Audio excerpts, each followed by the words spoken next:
Hello everyone, welcome back to my channel. In this video, we will discuss about Unit 1 of Applied Anatomy, that is Introduction to Anatomical Terms and Organization of the Human Body.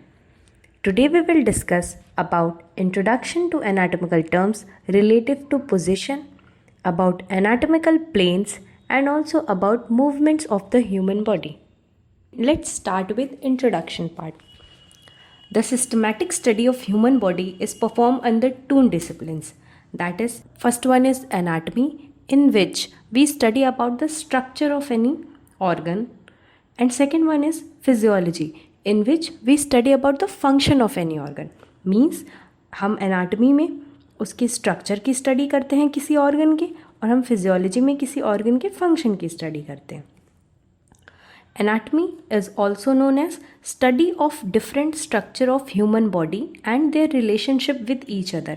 मतलब कि कोई भी अगर organ है, for example liver है, तो उसका different structure क्या होगा, उसके study को और उसका relation other organ से और other लोगों से कैसा है, उसके study को हम लोग anatomy कहते हैं.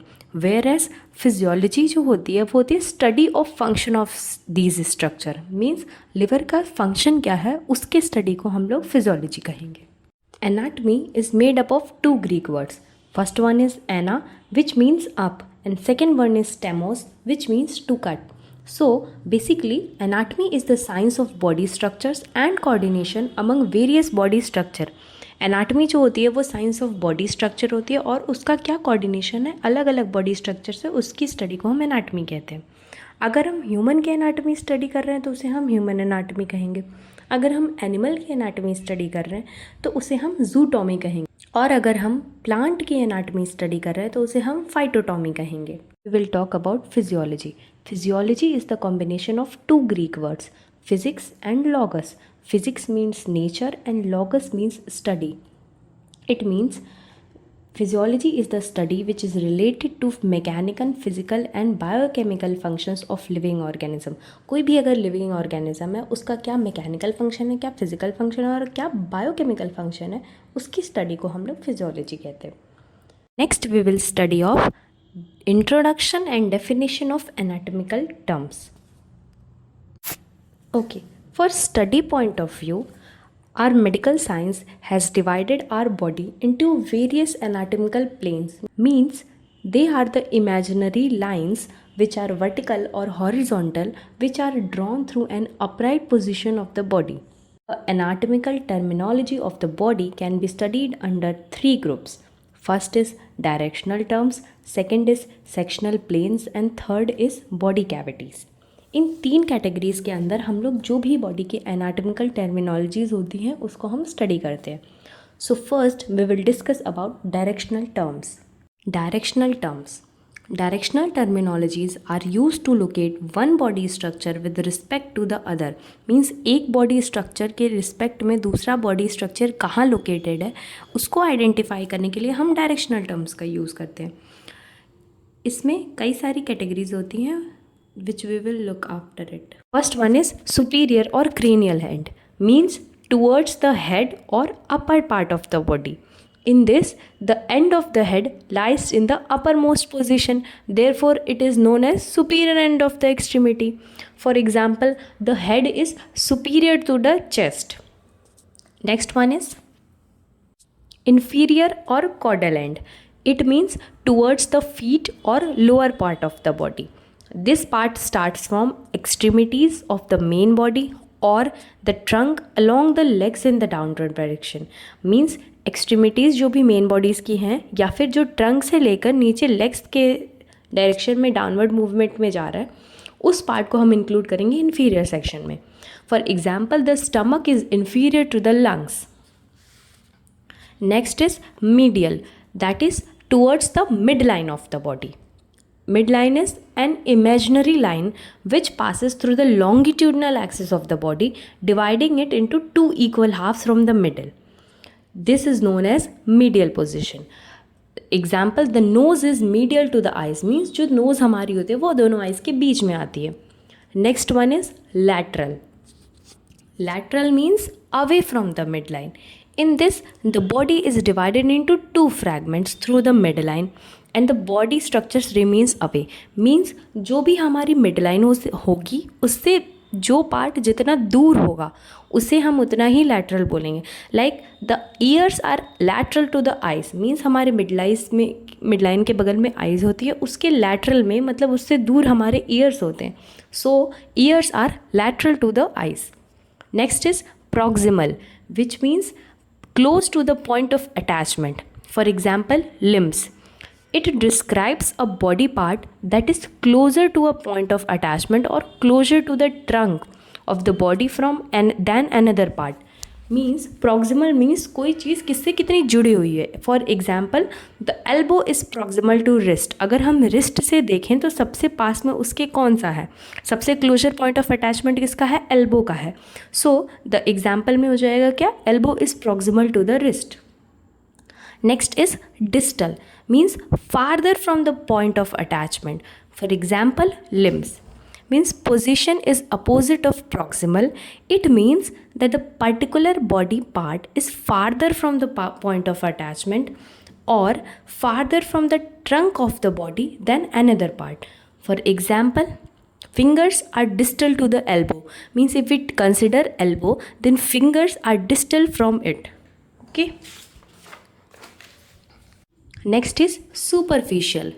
Means towards the surface of the body, that is situated near the surface. Means if we talk about the bones are deep from the skin.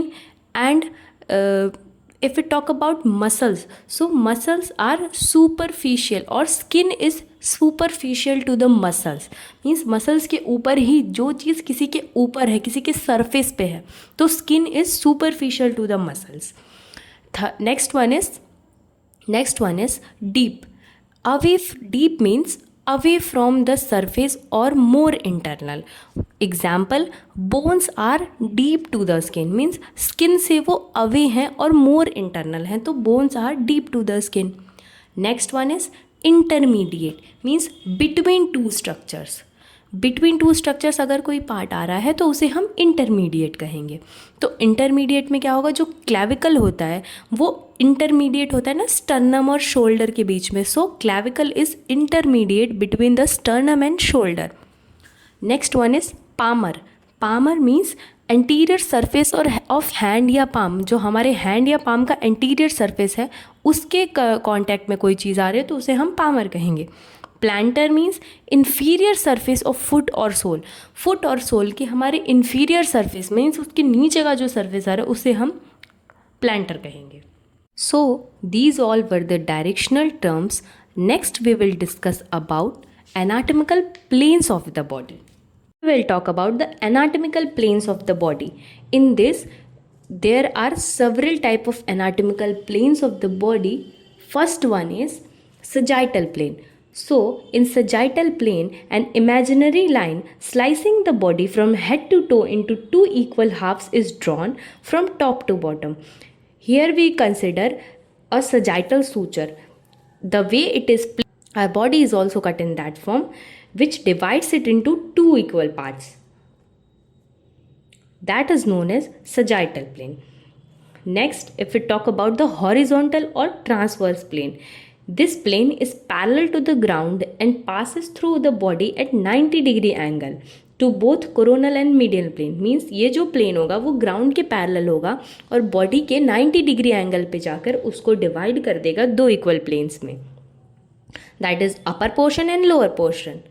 Next, if we talk about the coronal planes, the coronal plane divides the body into anterior part and posterior portion by passing through the body at right angle to the medial system. Means हमने जो medial system पढ़ा था उसके right angle में जाकर ये अगर ये कट लगा रहा है पूरी body में imaginary line जो हम draw कर रहे हैं उसे हम कहते हैं coronal plane. इसमें जो हमारी body होती है वो anterior portion में और posterior portion में दो portion में divide हो जाती है. These were the main basic anatomical planes of our body. Next we will talk about body cavities. Now we will study about the various type of body cavities which are present in our body. Cavities are the spaces of the body which contains viscera and internal organs. there are two main cavities in our body, that is dorsal cavity and that is ventral cavity. Both the cavities are separated by a dome-shaped respiratory muscles, that is diaphragm. Means हमारे body में दो cavities mainly present होती हैं, एक होती है dorsal cavity, एक होती है वेंट्रल कैविटी, और ये दोनों कैविटीज़ जो होती हैं वो डायफ्राम के हेल्प से सेपरेटेड होती हैं एक दूसरे से. Okay, so first we will study about dorsal cavity.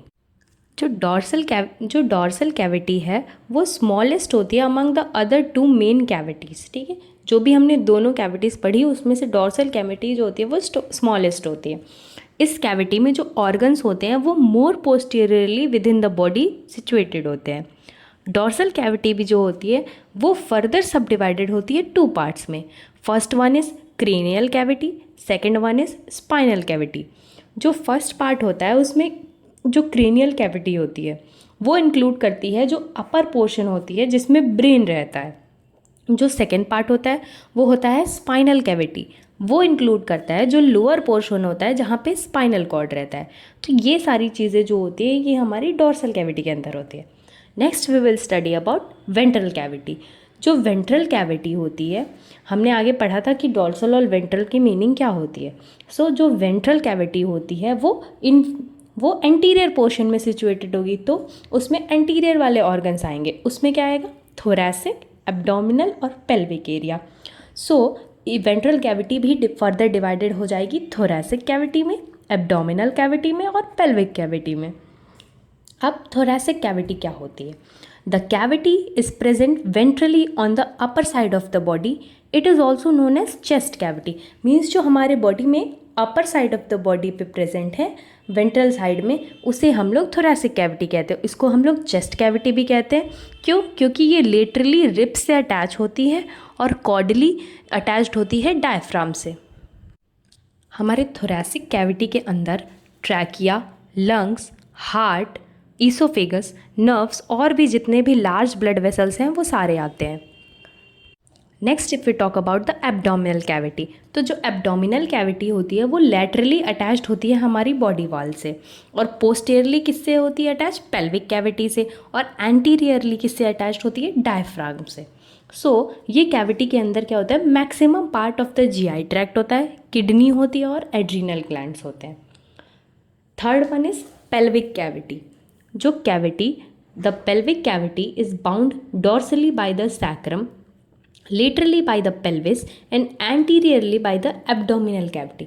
Means ये वाली जो कैविटी होगी वो डॉर्सली किससे अटैच होगी, सेक्रम से, लेटरली किससे अटैच होगी, पेल्विस से, और एंटीरियरली किससे अटैच्ड होगी, एब्डोमिनल कैविटी से. जो पेल्विक कैविटी होती है उसमें यूरोजेनाइटल सिस्टम का मैक्सिमम पार्ट होता है और उसमें रेक्टम भी प्रेजेंट होता है. द एब्डोमिनल और पेल्विक कैविटी, इन दोनों को टुगेदर हम लोग क्या बोल सकते हैं, एब्डोमिनो पेल्विक कैविटी. सो ये हमने बॉडी कैविटीज़ के बारे में पढ़ा, डॉर्सल कैविटी और वेंट्रल कैविटीज़ होते हैं और उनके फर्दर क्लासिफिकेशंस पढ़े. अब आगे हम पढ़ेंगे टाइप्स ऑफ मूवमेंट्स के बारे में. Movements in human body occurs mainly at joints and are produced by the coordinated action of muscles, bones and nervous system. Means जो भी हमारे बॉडी में मूवमेंट्स होते हैं वो मेनली किससे होते हैं, जॉइंट्स के हेल्प से होते हैं, और कोऑर्डिनेटेड एक्शन जब मसल्स, बोन्स और नर्वस सिस्टम का होता है तब हमारे बॉडी में मूवमेंट्स पॉसिबल होता है. तो जो भी मूवमेंट्स होते हैं उसके वेरियस टाइप्स होते हैं. इसमें होता है first one is angular movements, second one is rotational movement, third one is special movements and fourth one is gliding movements. ये चार मेन बेसिक होते हैं मूवमेंट्स जो हमारे बॉडी में प्रेजेंट होते हैं. इसके अंदर वेरियस कैटेगरीज आती हैं. First we will study about angular movements. These movements are the changes between the angles of two bones. Means अगर दो बोन्स के बीच में एंगल्स चेंज हो रहा है उसकी वजह से अगर मूवमेंट पॉसिबल है तो उसे हम लोग एंगुलर मूवमेंट्स कहेंगे. इसमें जो फर्स्ट वन होता है वो होता है flexion, means decreasing the angle. Example, bending the elbow. जब हम फ्लेक्शन कर रहे हैं मीन्स अपने एल्बो के, अपने फिंगर्स को अपने शोल्डर के पास ला रहे हैं, तो हम अपने एल्बो और हैंड के बीच का जो एंगल है उसे कम कर रहे हैं बेंड करते टाइम, तो उसे हम बोलेंगे flexion movement. Next is extension, means increasing the angle.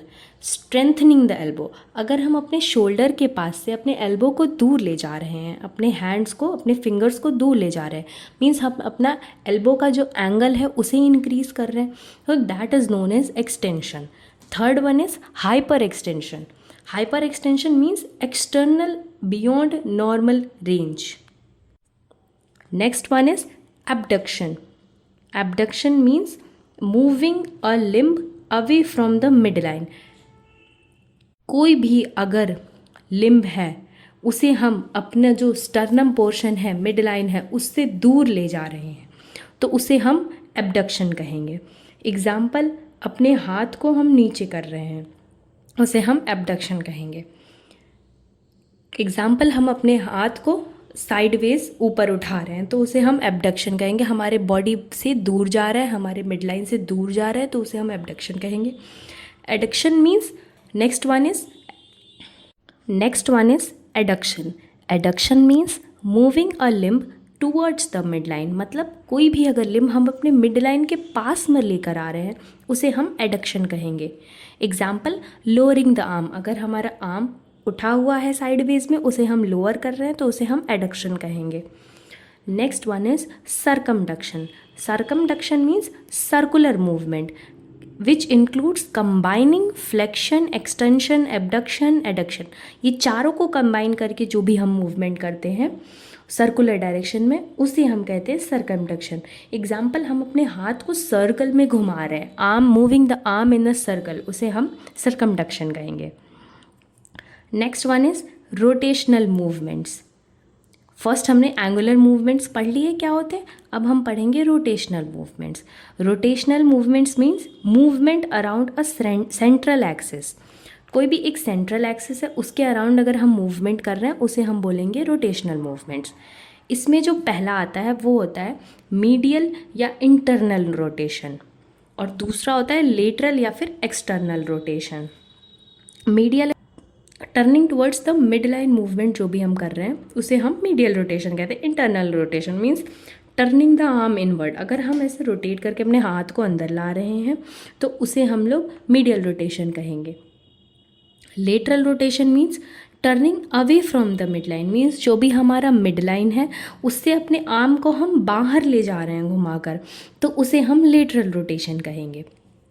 Next one is special movements. One is special movements means ये स्पेसिफिक जॉइंट पे अकर होते हैं, ये हर जगह अकर नहीं होते, स्पेसिफिक जगह पे होते हैं। इसमें सबसे पहला आता है सुपाइनेशन। सुपाइनेशन मीन्स अपने पाम को अपवर्ड करना, टर्निंग द पाम अपवर्ड, उसे हम सुपाइनेशन कहेंगे। Pronation means turning the palm downward, अगर हम अपने पाम को डाउनवर्ड कर रहे हैं तो उसे हम प्रोनेशन कहेंगे। Dorsiflexion, next one is dorsiflexion. Dorsiflexion means bending the foot upward at ankle, जो हमारा फुट है उसको हम अपवर्ड एंकल के पास लेकर आ रहे हैं तो उसे हम डॉर्सीफ्लेक्शन कहेंगे। Next one is planter flexion.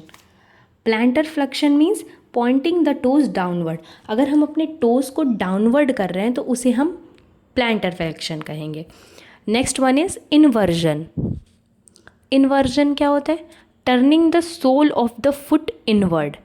Soul of the foot मतलब जो भी फुट का सोल है उसको हम अंदर अगर कर रहे हैं ऐसे बॉडी के अंदर तो फिर उसे हम क्या कहेंगे, इन्वर्जन कहेंगे। Next is ईवर्जन। ईवर्जन में जो सोल है उसको आउटवर्ड कर रहे हैं, मतलब हम उसे बाहर कर रहे हैं तो उसे हम ईवर्जन कहेंगे। Protraction. Protraction means moving a body part forward, मतलब जैसे हम जॉ या किसी चीज़ को बाहर कर रहे हैं, बॉडी पार्ट को किसी बाहर कर रहे हैं तो उसे हम प्रोट्रैक्शन कहेंगे। Retraction. Retraction means moving a body part backward, किसी हम बॉडी पार्ट को पीछे लेकर आ रहे हैं तो उसे हम रिट्रैक्शन कहेंगे। Next is elevation. Elevation means raising a body part like shrugging shoulders. Like आप लोगों ने वो पुष्पा मूवी में देखा होगा, एक बॉडी पार्ट एलिवेटेड होता है, एक बॉडी पार्ट वो डिप्रेस्ड होता है, तो उसका एग्जाम्पल ले सकते हैं। जो पार्ट जो शोल्डर उसका एलिवेटेड होता है वो हो जाएगा एलिवेशन का example. And next one is depression, इसमें जो बॉडी पार्ट लोअर होगा उसका हो जाएगा डिप्रेशन का example. Next is opposition. Opposition means thumb touching the finger tips, जो भी थंब वो फिंगर टिप्स को ऐसे टच कर रही है उसे हम अपोजिशन कहते हैं। फॉर एग्जांपल जब हम काउंट करते हैं तो थंब को ऐसे फिंगर टिप्स से टच करते हैं तो उसको हम अपोजिशन की एग्जाम्पल ले सकते हैं। Next one is reposition, means returning thumb to normal position, means fingers को टच करके जब थंब अपने नॉर्मल पोजिशन पे आ रही हो तो उसे हम रीपोजिशन कहेंगे। Now the last one is that is gliding movements, fourth one that is gliding movements. अब ग्लाइडिंग मूवमेंट्स क्या होते हैं, वो फ्लैट बोन जॉइंट्स में होते हैं। एग्जाम्पल जो भी कार्पल हो गए, टार्सल हो गए, जो भी बोन जो भी ईच अदर स्लाइड करते हैं, एंगुलर रोटेशन करते हैं, उन्हें हम ग्लाइडिंग मूवमेंट्स में ले सकते हैं। जो भी इंटरकार्पल या इंटरटार्सल के बीच में एंगल्स बन रहे हैं उन्हें हम ग्लाइडिंग मूवमेंट्स कह सकते हैं। So these all were the topics for today. Hope you liked my video. Thanks for watching. Do follow, like, share, comment and subscribe to my channel. Thank you.